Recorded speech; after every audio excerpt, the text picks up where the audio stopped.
Hey guys, my name is Donnie and welcome back to the channel and welcome back to another episode of building a motorhome from scratch. And for you guys that are following along, in the last episode I finished up installing the last of all the panels, bringing me one step closer to taking this motorhome out from underneath my shed. Now guys, there's still a couple of things that I need to do to finish up the outside to get it roadworthy, and in this episode I just want to finish up all those little nitty-gritty things, and maybe I'll have an opportunity to drive it out from underneath my shed. So let's get going. Okay guys, so the first order of business is not actually so much on the outside of the motorhome but underneath the bonnet, and that is that I need to install some of the last very important things to get this one running. For instance, I need to install the air filter box, I need to install a wiper motor with some wipers, a horn and a battery box and a couple of other things. And I'm going to start off by installing a air filter box for this motorhome. Now I could have gone ahead and just installed a very simple generic air filter, but what's the point if I've got this beautiful air filter box that even says Iveco on top of it? So I'm going to be installing it there in the corner because the intake is there at the back of this engine, and I'm going to install this air filter box in such a manner that I'll easily be able to remove the filter element if I ever need to service it. So let's start with that and we can take it from there.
Alrighty guys, check it out. I've just about wrapped up everything on the inside of the bonnet. I still need to tidy up some of the wiring, and I still need to relocate the oil filler cap to the front. I've got a plan with that, but apart from that, I've now installed the air filter box, which is easily accessible. I've installed the windshield wiper motor and the wipers, and also the windshield washer reservoir, a horn, and I've installed the fuse box nice and high, and also the vacuum reservoir up there, and a spot for the battery down below, and it is nice and sturdy. And guys, I still got a lot of room down here to do whatever I want. Like I said in previous video, I want to still be able to install a winch down here and maybe a compressor or something on that side. But that's just about it for underneath the bonnet. Now we can start moving to the outside. So guys, the next thing I want to do is I just want to see if I can finish off this A-pillar over here a little bit. And a plan that I had, or the idea was that I'm going to use this rubber strip and just glue it into position and make it nice and neat. But I still do have the original OEM plastics from the original Iveco, and they do kind of fit, but not really. But I think if I could manipulate them and sand them down a little bit, I might just be able to pull it off, making it look even more OEM. So I'm going to see if I can use these plastics for the A-pillar. Otherwise I'm going to use this rubber strip over here.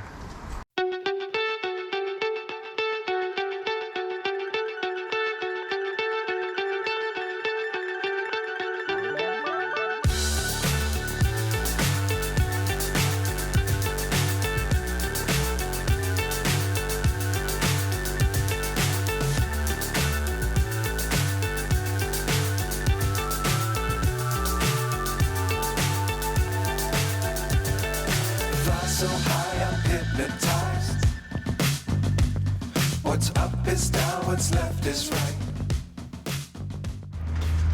Alrighty guys, time for an update. I successfully ruined a perfectly good piece of trim because I'm not getting right here at the bottom. Sorry for the light, but it's not bending or conforming the way that I want to. I'll give it another go at another stage. What I think I need to do now to make myself feel better is see if I can, now that everything is installed underneath the bonnet, start this motorhome and get it out from underneath the shed. Now guys, I'm going to try and start it, but be warned, it's probably going to rattle because there are still no rubbers or anything on any of these panels, so there's probably going to be a lot of rattles. But if I can get it started and take it out from underneath the shed, I'll be a happy camper. Alright, let's see how this is gonna go. So guys, this is gonna be the first time that I try to start this motorhome in about probably a year and a half or so. I hope it's still got some fuel, the battery is charged. It's probably gonna give a lot of check engine lights and so on, but that is of no concern. Let's see if I can get it started. I know there's oil in the engine and there's water in the engine, and it seems like there might be a little bit of fuel. Just put some lights on there. All right, let's go.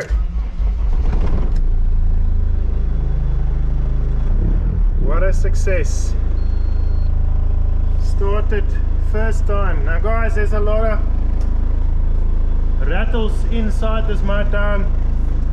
Let me tell you that this is the first time that I hear what's happening also, so you guys and I hear the noises for the first time. I don't know if you hear it, but it's just basically stuff that is rattling against each other. But I can tell you something, is I hardly hear the engine. It's just the rattles of everything that doesn't have rubbers or anything yet. So that is a good sign. Now let's see if we can pull it out from underneath the shade. It's gonna go. It's gonna go.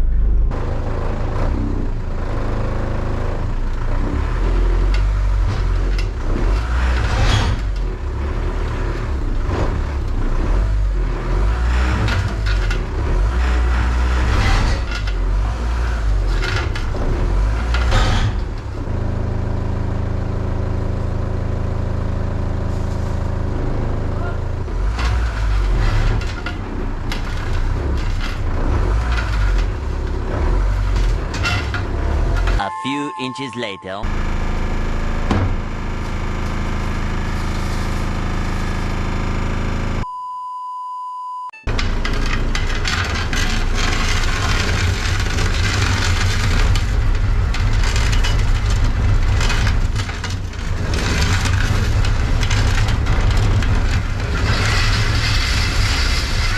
Eventually. Oh my goodness, what a mission, guys. You wouldn't believe how badly we struggled getting this thing out from underneath the shed, all because of these rims. I just couldn't find any traction. We probably spent better half of an hour getting it out from underneath the shed. I just thought I was going to start it and pull it out, but man, there was just simply no traction. It felt as if it was stuck on something. We were just pulling so hard, I eventually had to winch it out the last couple of inches. But guys, now it's out from underneath the shed, and I have to tell you that I am very glad that it started easily, because that was something that I was a little bit apprehensive about. I don't know why. And secondly, I'm glad that it's out from underneath the shed now. But it ain't going back in there, that's for sure, because it was just such a mission getting it out. So now that it's standing here in all of its glory, I think it's a good time for me to put the wheels back on. So the first thing I'm going to do is just lift it up and then put the suspension back and then put the wheels on, and we can see what it looks like in all of its glory.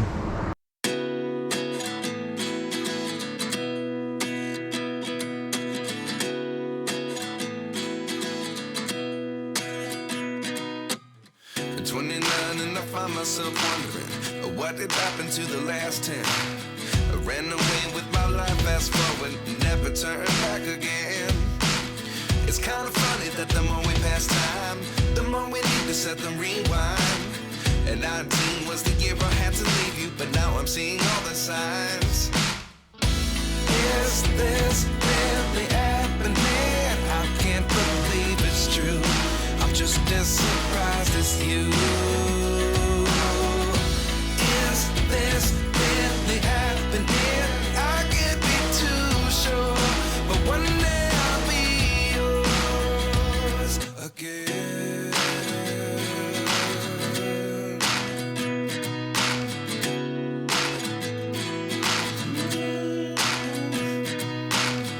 Life lessons come one in a dozen. The other 11 give something from nothing. I sit here looking for an answer. Maybe the biggest question was in the last chapter. You gave me the soul I have today. Without you I never could have moved away. But now There we go, guys, check it out. The motorhome is on its wheels, and I gotta tell you, it even looks more massive now that it's on its wheels. I cannot believe what big of a difference it has made now that it's on its correct ride height. It is absolutely huge if you look at how much higher it is than my workshop. So guys, I did notice now that I've put the axle in its correct position that I successfully managed to put this panel in the wrong way around, but I can just take it off and flip it over with the other side so that that thinner piece will be in the front, so that the wheel will be in the center of this hole. But apart from that, it is looking beautiful and huge. Speaking of which, there's something that I can now find out for the first time in a long time that we've been very curious about, and that is how much this whole motorhome weighs now that the outside is just about done. And guys, I'm gonna find that out right now, because what I'm gonna do is I'm gonna use this scale that I built a couple of videos back. And guys, I've used it in the meantime on some other cars, and it's really quite accurate. So what I'm going to do is I'm going to take the scale, I'm going to measure the rear of the motorhome, and I'm going to measure the front of the motorhome, and then add it up and then see how much this motorhome weighs.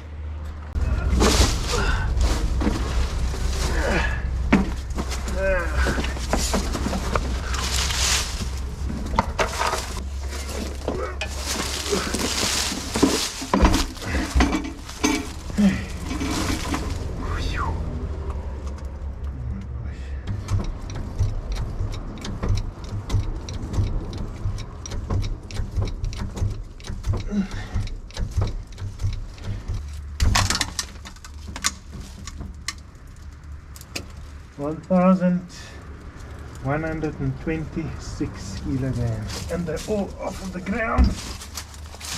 1,126 kilograms at the back.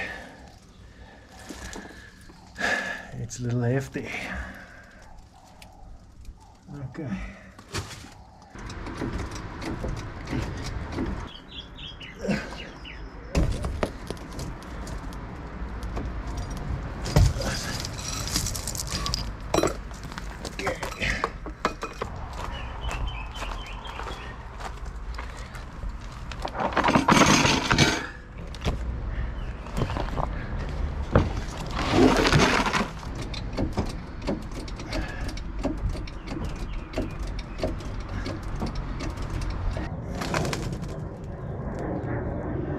$710, 710, 1,420. Not bad. Okay.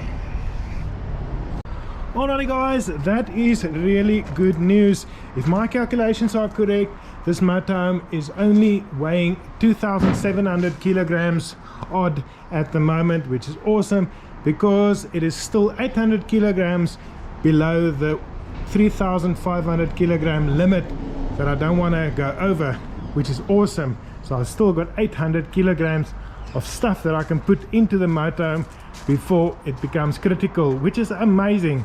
But guys, now that the motorhome is on its wheels, I think the next thing that I want to do is take it for a ride. But before I can do that, I need to navigate through there.